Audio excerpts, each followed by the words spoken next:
Hey guys, this is Versatile from Project Phoenix Media. We got a 2-for-1 unboxing type video. So we're going to showcase two products in one video today, and we got two different but yet similar ATZEBE USB Type-C hubs. So let's go ahead and check out the first one here.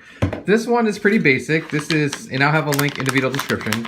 It's basically a 4-port USB 3.0 hub that is compatible with like your MacBook products or maybe your Windows laptop products, that has a USB-C port that you can plug this end into.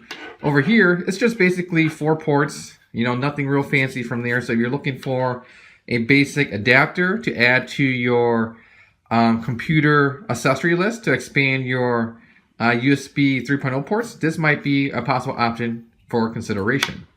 So we go to the next product. Let's check this guy out. So this is the ATZEBE Type-C hub, but it has HDMI. We take a look at the side of the box. We see that there's 2 ports for USB-C, 2 for 3.0, 1 microSD, 1 SD, and 1 HDMI slot. And this one is actually developed and meant for use with a MacBook Pro laptop. And I'll show you why that is in a second here. But here's the manual that comes with it. Pretty basic instructions. So nothing real fancy there.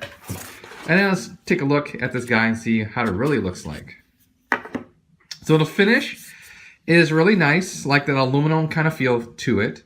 So here we have the 2 ports that will plug into the side of your MacBook Pro laptop. So like for example, here's mine, and it just plugs in to the side here. So that's convenient if you want to plug it in all the time. Don't have to plug it in and out, in and out.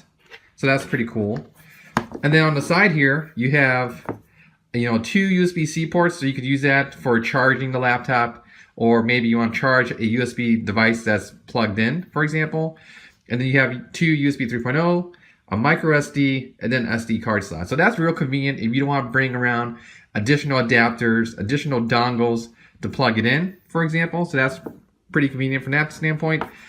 And then if you're like a monitor output kind of user, here's an output for HDMI. Plug it in and you're good to go. So I won't actually connect this to the monitor today for sake of time, but it just gives you a preview of what your options are out on the market if you're a Mac user, for example, and you're looking for a possible solution. So if you have more questions about this, I can certainly do additional testing and let you guys know, but that's pretty much today's 2 unboxing videos. So I have a link in the video description if you're interested in looking at these further on Amazon. But otherwise, thank you for watching.